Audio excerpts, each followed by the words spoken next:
To assist others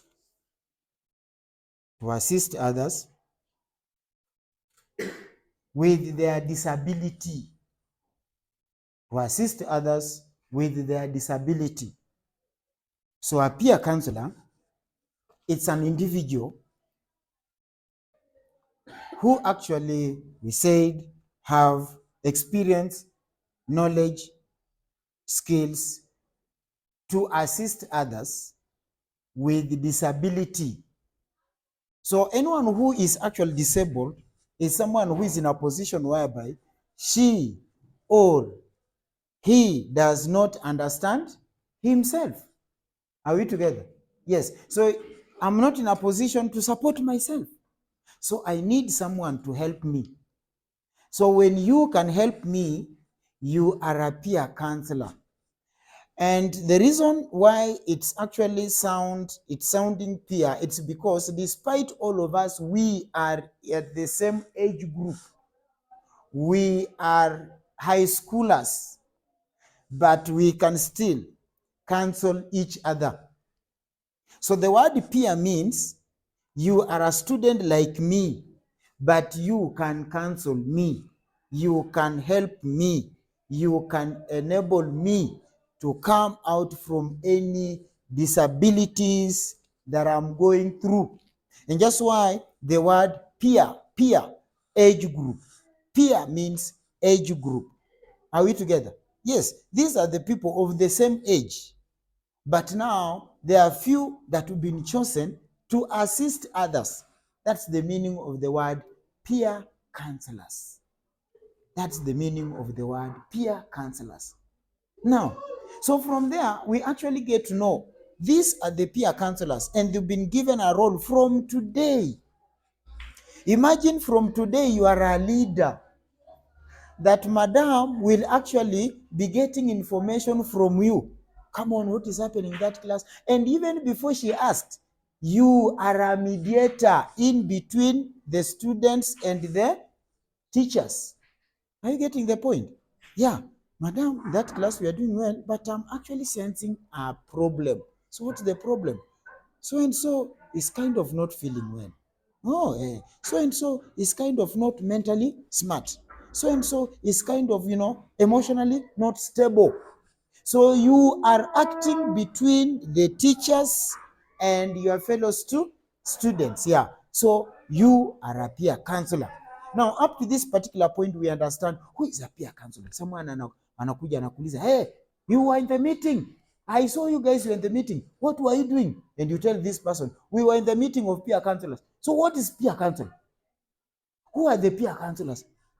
You should be in a position to describe and define yourself. A peer counselor is an individual who has ability, skills, experience, or knowledge to help the disabled one. Are we together? And these particular guys who are disabled, it can be a mental disability, it can be social disability, it can be emotional disability. You actually need to step in and help. You are counselors. You are counselors like me, but it's only that you are peer counselors, counseling your fellow students. Yes, so that's the meaning of the peer counselor. Quickly now, let's go to characteristics. How does a peer counselor supposed to look? What are the characteristics of a peer counselor? How does this particular peer counselor supposed to behave, supposed to, think, supposed to, represent him or herself? So, characteristics of peer counselors. Characteristics of peer counselors. Number one, you must be academic excellence. You must be academic excellence. Into bracket, good performing. You must be a good performer academically. And explain why. I will explain why you should be a good, performer in class. You can imagine there is a situation whereby I'm a student and I'm coming to you and I'm so depressed and I'm so disturbed. Why? I didn't perform well in the last exam we did. And you are the peer counselor, imagine. So I'm coming to you so that you can actually counsel me, you can support me, only to realize that you also need to be counseled. Why? Because you failed that exam. Sasa nani atasupport nani? It is very tricky, and just why peer counselors must be performers. Yeah, so try as much as you can. There's someone will come to you and she will tell you, you know what, I didn't perform very well, and parents at home, they're just on my neck. Teachers, I don't have good relationship with the teachers. Why? Because I feel afraid I didn't perform very well, or I just feel nervous because of my poor performance. How can you help me? You'll only gain courage to step into that particular situation to help this particular person if you performed very well.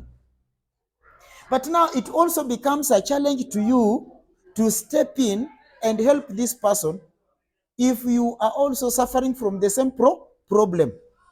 So try as much as you can to perform well. Be a good performer. That is one of the characteristics of a peer counselor. Try and perform very well, so that at least when you meet this case of performance, you can encourage something. Come on, you can tell someone, you know what, I was also there. But I actually came to realize myself, to see my challenges, to see the challenges that I used to go through that could lead me to poor performance. Now I overcame. At least I'm doing very well. You give this particular person hope that there is a way.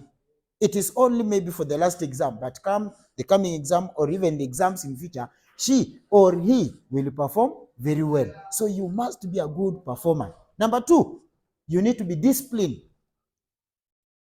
Peer counselors must be disciplined. Peer counselors must be disciplined. Be disciplined so that at least you can actually portray that to the fellow students. By the way, the issue of discipline, you don't need to tell them be disciplined. Just show discipline. Behave that way. Let it be your life in this school. May you just be one of the people that will point fingers and say, in fact, when there is a talk, or rather when a teacher is addressing the parade, may the peer counselors be best example of a representation of discipline. Whereby when the teacher is talking, may she or he say, can you guys be disciplined like peer counselors of this school? Are we together? Yes. Why can't you be disciplined like peer counselors? So when you are a peer counselor, that tells you that you are a leader. You actually need to be disciplined. And you shouldn't actually be found in discipline kind of issue, or discipline kind of issue whereby you are struggling, you are being, punished, you are actually being sent for suspension. That is not your cup of tea. Your level, your bar is highly raised above that. You are more beyond that. Discipline should not be, a problem to you. Are we together? Yes. So peer counselors, be disciplined, so that at least when someone who is in discipline is actually brought to you, your character will actually, make your work easier. So when you are sitting as a peer counselors solving in discipline issue, in fact, your character will actually speak more, and it will, help you to work on that particular issue very, very, easily. So peer counselors must be disciplined. And please remember, I'm using the word must be disciplined. Now, another thing, you must be very confidential. Peer counselors must be confidential. You must be confidential. There are thorny issues, very kind of, sensitive issues that will actually, that will be brought to you. Especially now, let me say, maybe girls' issues. A girl approaches you and she actually shares with you very sensitive issue as a peer counselor. I'm assuming girl for that particular case. And before we know it, the whole school knows about the issue. Come on, what happened? That tells you our peer counselors are not, doing very well. They can leak information easily. Now, ukweli wa mambo, if you are my friend and I trust you with my issues, and the next thing I hear this issue with the 2-3 people outside there, do you think I'll be comfortable? Do you think next time I'll come to share with you my inner issues as my peer counselor? I'll not. Remember, the issue of integrity would have actually been lost. So let these people trust you with their issues, so that maybe the only person who is supposed to know this issue is the teacher, and not just the teacher concerned. Yes. Let madam know the issue, because now she must actually be told, madam, this is what has happened, and during at this particular time, so and so is actually suffering from this. So kindly, this is what we felt, this is what we did, but we also felt that you can actually now step in so that we, you help. So confidential, very confidential. Isijulikana kwa shule yote. Unajua fulani anakojoanga kwa malazi. Guy na venye ni mkubwa, ako form 3 na anakojoanga. You can you get the issue. That one is just an example, right? This person anatembea kama ana baridi. Watu wananionaje? Yani hata this person is very, is not himself. Why? Because that particular weakness that he has, it has been heard by everyone. By the way, do you know, let me tell you, that one can even lead to this person transferring the school if you are not careful. Yes. Sasa ataonekana aje kila mtu mahali penye anaenda.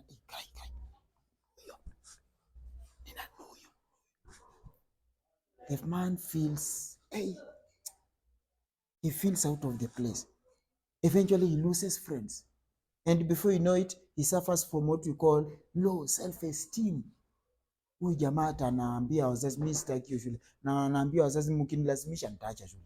You can imagine. Where is it coming from? It's because there is a peer counselor who this girl trusted with his or her issue. But now this peer counselor didn't behave very well. Instead of coming to share with the teacher, because with the teacher it remains there. You and the teacher, it remains there, not unless you yourself go and speak it out there, so that the teacher now can actually see how to handle that. But now you find that you go leak out there. The moment you leak out there, of course, the moment you leak, it will come back to this Jama. And once he knows, he will feel very uncomfortable, and it will hit him very, very badly. Peer counselors must be confidential. Yeah. Siri yetu acha ibaki tu kwa hii nyumba yetu. The only person mwenye tutamuingiza na ni lazima tumuingize ndani, are you getting the point, is the teacher. All issues happening in school, teacher concern. When I speak, I'm very specific. Not all teachers. Teacher concern must be aware. I believe in this school there is a head of the department and there is an assistant, both of them for guiding and counseling. Si tuko na walimu wawili. Ukipata huyu assistant ayuko, enda kwa head of the department. Ukipata the head of department is not there, you can actually talk to the teacher who is there. But remember, it must be within the cycle of this particular kind of guiding and counseling department. That's how a character of, peer counselors should actually be. Number 3, they must be active and good listeners. A peer counselor must be very active and good listeners. They must be good listeners.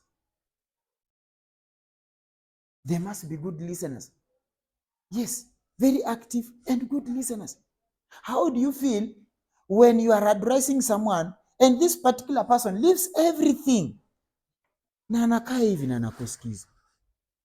She or is giving audience, maximum audience to your story, to your problem.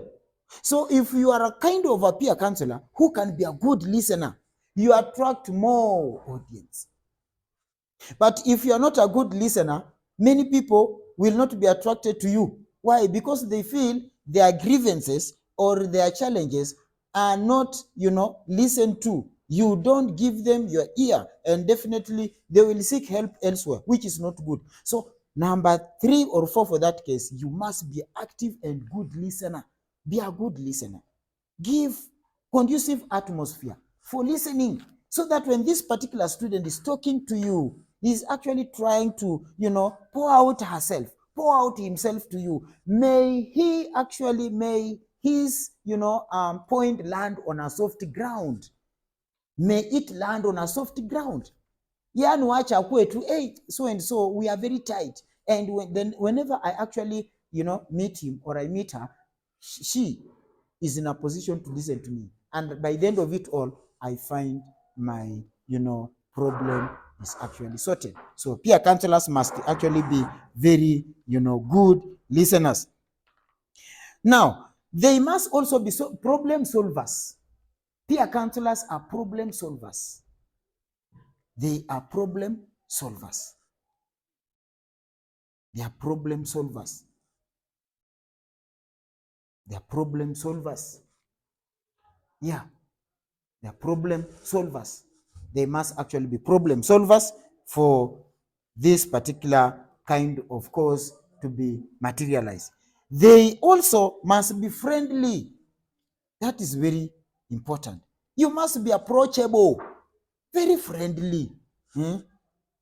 Very friendly. Because when you are not my friend, you look for me even on the internet, you'll not see me. Friendship is key. Friendship is key. When you are my friend, there's something we share in common. You'll feel free to approach me. I'll feel free to approach you. We enjoy good times together. We are friends. So the bond of friendship will actually make me open up to you. Are you getting my point? But if we are not friends, there are things I'll not tell you, however much you try, I'll not tell you. But when we are friends, kuna vitu vingine zitatoka tu. I'll not struggle.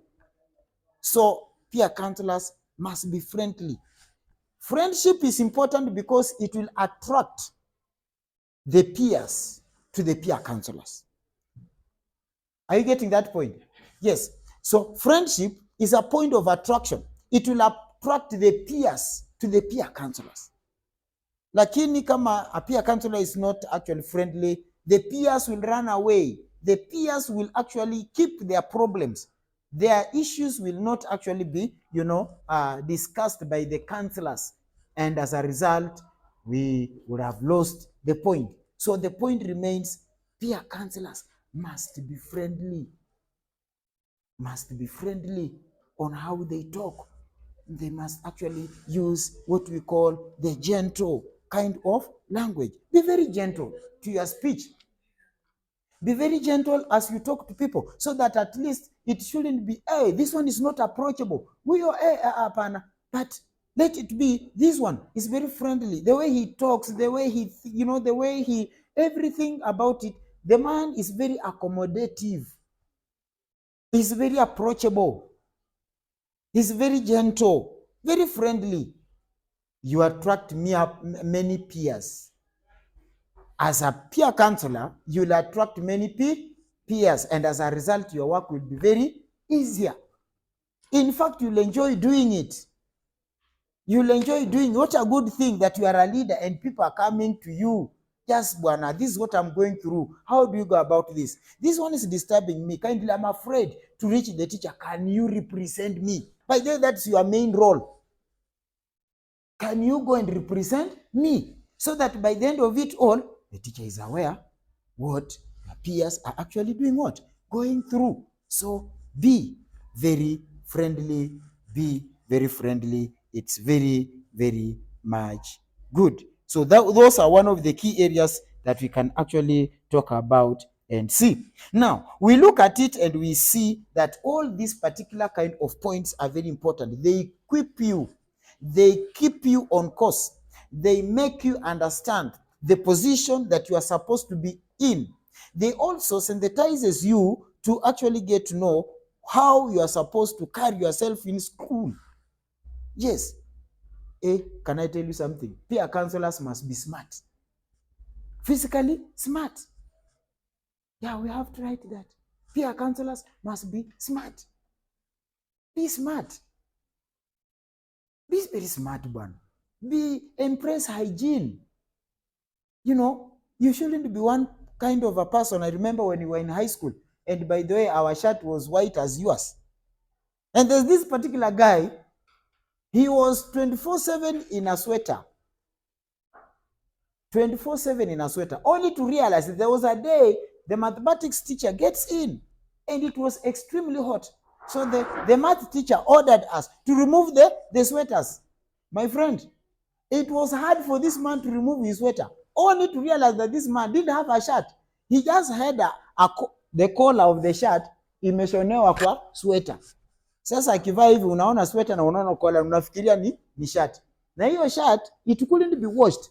He could take a sponge hii ya kujisugua, na anasugua shirt hivi bora ikue white, na anaenda class. So the man survived without a shirt for almost closely to a year. Now you can imagine if that person was a peer counselor of that school. Could the person be giving a good example? No. So peer counselors must be very smart. Wash your shirt, shower, brush your shoes. Just be neat. Being neat ni rahisi. Being neat is very simple. Come on. Just use your time very well. Use your time very well. Use your time very well. If you have 2 shirts, wash one, use another one. Hii ukivaa leo, the following day wash. Just try. This thing is doable. Yeah. By the way, let me tell you, this thing of being dirty is all about a choice. It's an individual choice. Yeah. See at Mara sijui nini. This thing is actually doable. Number 1, just use your time very well. What time do you come from school? What time do you get home? So what do you do? During this particular time, just plan yourself, and if it is washing, if it is showering, brush your teeth, so that at least the breath that comes out from a peer counselor must be pleasing. Can I tell you something? Na hii kitu ni yetu tu hapo. There's nothing good that pleases human being like a smell. Are we together? My friend, smell nice. You don't need a perfume of millions of shillings for you to smell nice. Even a soap, so long as umeoga vizuri na umejipaka sabuni vizuri, you smell nice for many hours mpaka kesho. Are we together? So a peer counselor must be very smart. Must be very smart. Must be very smart. Are we together? Yes. They must have confidence. Peer counselors must have confidence. We don't need a peer counselor who is very much, is a coward, who cannot actually sell our agenda. There is a problem in class, but he cannot approach the problem and bring the issue to the teacher. You must have self-confidence, stroke high esteem. Are we together? Yes. Those are the quality of a peer counselor. Have confidence that you can actually speak on parade, that you can actually address, the issue. But of course, don't forget, with gentleness, with wisdom, not just So you must be very, person with full of confidence. You must have confidence. You must be very, very much, with confidence. Have very high, self-esteem, not low self-esteem. Someone with a high self-esteem. Someone who can actually, address the issue with a lot of confidence. And what brings about confidence is some small things that I'm telling you. Let me tell you, if you don't shower, the confidence goes. If you don't brush your teeth, the moment unaongea tu nafikiria guy, huyo mtu anaweza fikiria mdomo yangu somehow inatoa, so that courage that you had inapotea, that confidence that you had inapotea. You cannot approach him. For instance, now you are talking to a peer, and you are at the peer counselor. In the process of talking, si mnanongenezana because kuna mambo ingine watu wengine hawafai kusikia, na ana realize maybe my mouth as a peer counselor is kind of, not in a good condition, to allow the conversation to prolong. Do you think she or he will actually come for a very close kind of conversation? She or he will run away. You've actually lost it. So a peer counselor must embrace general hygiene. General hygiene. And when I talk of general hygiene, this is washing clothes, this is showering, this is brushing teeth, mouth, and all these kind of things. Be very neat. Now, those are the characteristics of the peer counselor. And all these things, don't forget one major thing. Whatever that you'll be handling, ensure that the guiding and counseling department is aware. Are we together? Yes. Teachers must be aware. I'm very specific as I speak. Teachers in guiding and counseling department must be aware, because there are some things they actually need a higher, advanced kind of help. So that's where the teacher can actually step in. Why is it that teachers are supposed to be aware in each and everything that you handle, so that they can actually give a direction? Are we together? Yes.